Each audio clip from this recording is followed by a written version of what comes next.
3, 2, 1. Now you guys know how much I love The Way of Kings, right? Well, with this book, how could it possibly go next level like it has? I can't even believe it, but I'm not complaining. 3, 2, 1.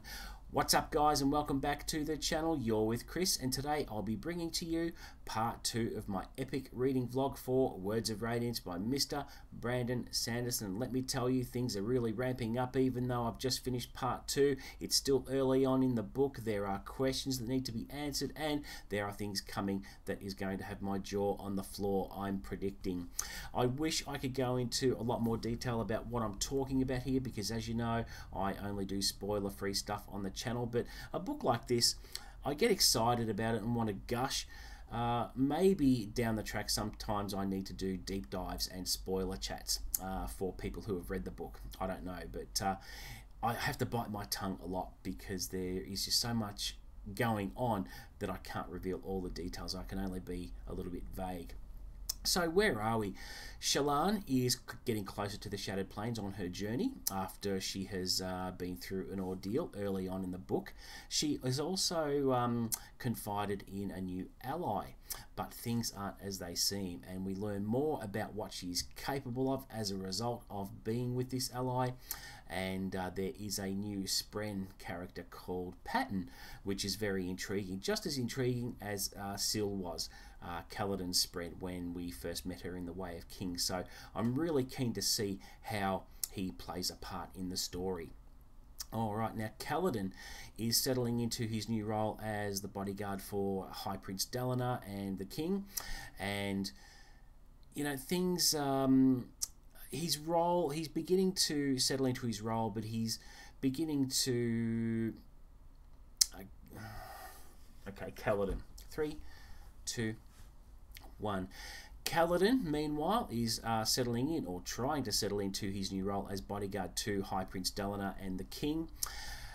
Things are getting complicated because there is a figure from his past that has made himself known in the kingdom, and Kaladin isn't happy about it. And I know why he's not happy about it, because of the events of The Way of Kings, and he is struggling with inner turmoil there because he's angry about it, and he just wants revenge.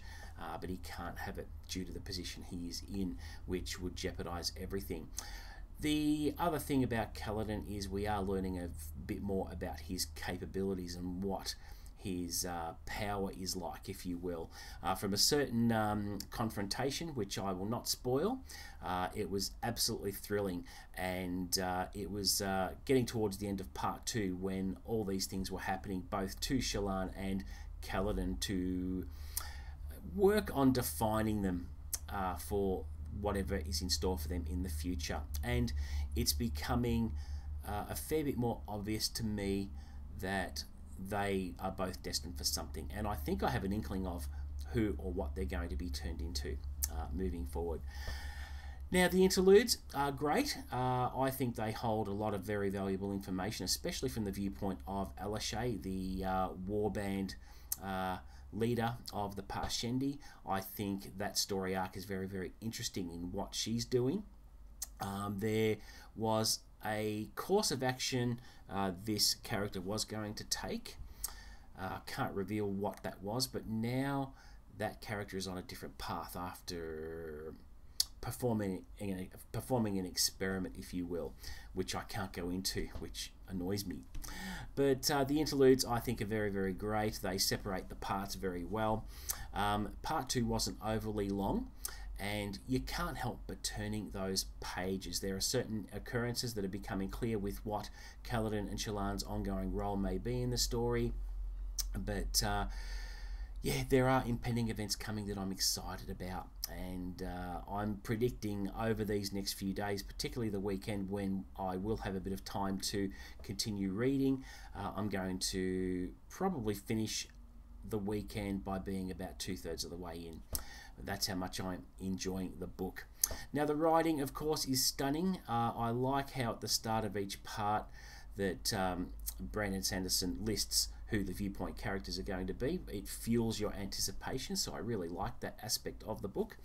I feel that the main characters get an equal amount of page time, which is really, really good. So he fleshes out their story arcs very, very well. Their story arcs advance, so things are happening and advancing the plot very, very well.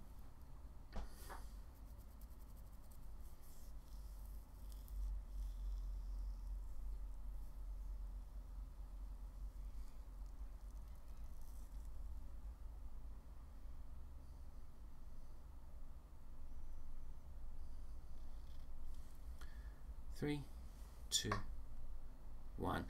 And I'm predicting a very epic, exciting, nail-biting finish, which may propel Brandon Sanderson up into my top favourite contemporary author. I'm not joking.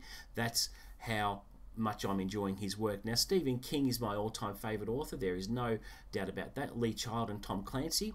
But in terms of a contemporary favourite author, Brandon Sanderson is there.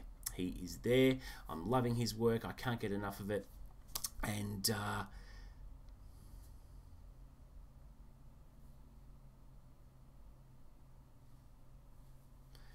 3, 2, 1. And at the time of filming, now I'm well into part 3.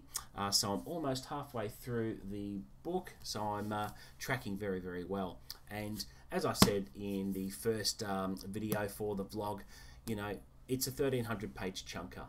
As I said, I'm not even remotely intimidated by the length because I know I'm going to be enjoying the story. I'm going to be engaging with these brilliant characters and I just can't get enough. And I'm looking at every opportunity to read more and more pages.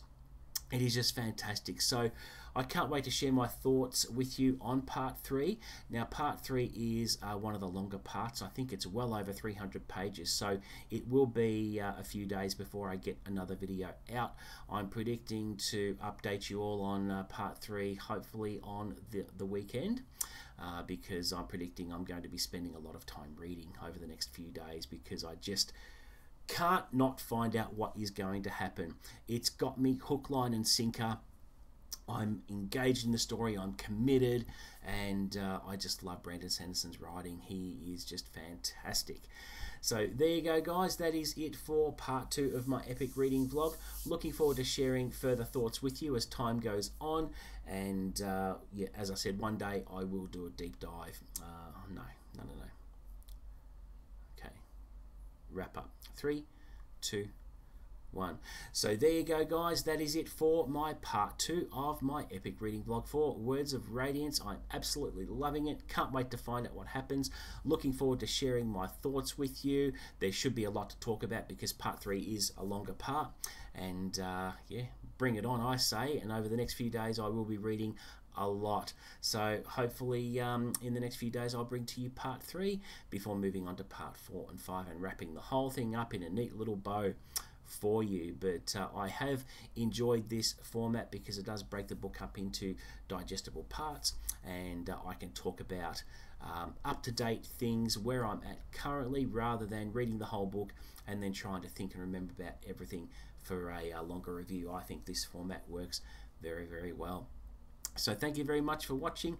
Please don't forget to like and subscribe, and I'll aim to bring to you the best content I can. Offer up any comments as per usual, but until the next video, guys, which will not be far away, happy reading.